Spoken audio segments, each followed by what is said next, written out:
दोस्तों, कल भारत के प्रधानमंत्री नरेंद्र मोदी और यूरोपियन यूनियन के चीफ के बीच में वर्चुअल समिट हुआ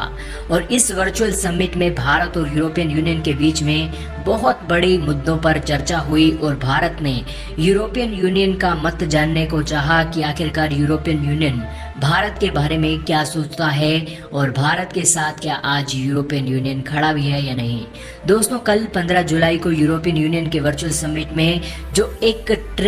फ्री ट्रेड एग्रीमेंट को लेकर बातचीत होनी थी, उस फ्री ट्रेड एग्रीमेंट को लेकर कोई बड़ी बात नहीं हुई। हालांकि पिछले 7 सालों से भारत यूरोपियन यूनियन के साथ फ्री ट्रेड एग्रीमेंट करने के बारे में सोच रहा है, लेकिन ना जाने क्यों फ्री ट्रेड एग्रीमेंट को लेकर भारत की सरकार और यूरोपियन यूनियन इतना सक्रिय नहीं है। हालांकि हमारा ही प्रतिद्वंदी है वियतनाम, उसने यूरोपियन यूनियन के साथ अभी फ्री ट्रेड एग्रीमेंट कर दिया है। हालांकि जो यूरोपियन यूनियन का वियतनाम के साथ ट्रेड होता है वो बहुत कम होता है, लेकिन फिर भी वियतनाम के साथ जो यूरोपियन यूनियन ने ट्रेड किया है उससे भारत की मुश्किलें बढ़ेंगी, क्योंकि भारत के साथ जो ट्रेड होता था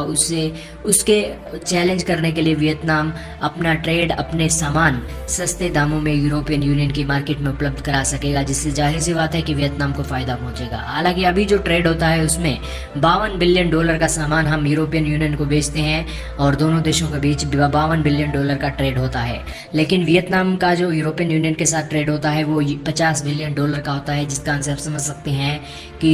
वियतनाम भारत को कड़ी टक्कर दे रहा है। लेकिन आज जो वर्चुअल समिट हुआ उसमें फ्री ट्रेड एग्रीमेंट को लेकर कोई समझौता और कोई बड़ी डील होती हुई नहीं दिखाई दी, बल्कि इस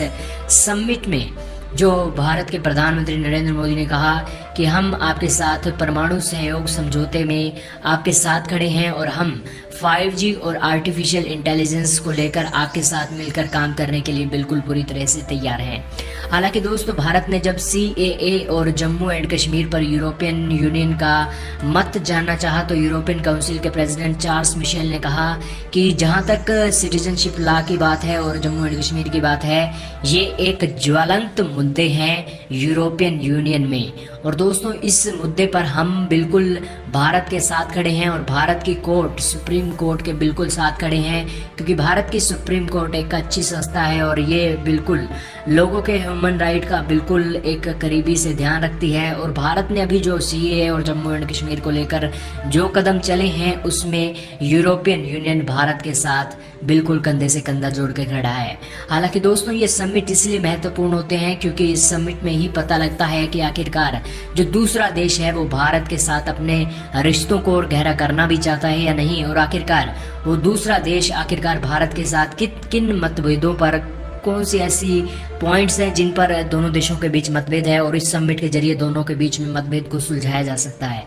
हालांकि भारत ने ही पूछ लिया कि आखिरकार CAA और जम्मू एंड कश्मीर में यूरोपियन यूनियन का क्या मत है, जिससे आप समझ सकते हैं कि भारत अपनी इंटरनेशनल छवि को लेकर बहुत सक्रिय है और इसी कारण से CAA और जम्मू एंड कश्मीर को लेकर भी इस समिट में बातचीत हुई। हालांकि दोस्तों, जो पर्सनल सिक्योरिटी की बात उठ रही है, हुवेई को लेकर बैन की जो बात आ रही है, उसी के चलते 5G और आर्टिफिशियल इंटेलिजेंस में दोनों बड़े बड़े देश अब साथ काम करेंगे, इसके बीच में सहमति बन गई है। हालांकि परमाणु सहयोग समझौता भी दोनों के बीच में इस समिट से पहले ही हो गया था, जिसके चलते जो परमाणु तकनीक का इस्तेमाल एक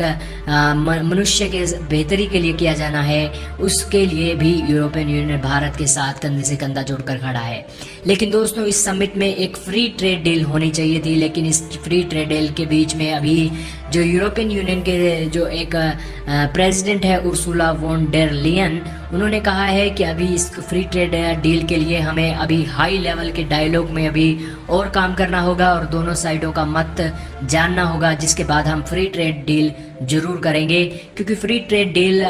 यूरोपियन यूनियन भी चाहता है कि होनी चाहिए और इसी के साथ ही एशिया में भी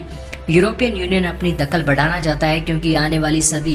ये एशिया की सदी है, जिस कारण से European union free trade deal के जरिए जो अपना दबदबा है और अपनी पैठ है वो एशिया में बढ़ाने की कोशिश करेगा। हालांकि भारत से ज़्यादा ज़रूरत आज यूरोपियन यूनियन को है कि अगर वो भारत के साथ अपने रिश्ते अच्छे करना चाहता है, भारत में अपना नाम कमाना चाहता है, तो भारत के साथ फ्री ट्रेड डील एग्रीमेंट जरूर करेगा। और इसी के चलते अभी और मीटिंगों के बाद ही फ्री ट्रेड पैक्ट है जो उसके ऊपर काम होगा, लेकिन अभी भारत को फ्री ट्रेड डील जो पैक्ट है उसको साइन करने में भी थोड़ा वक्त और लग जाएगा।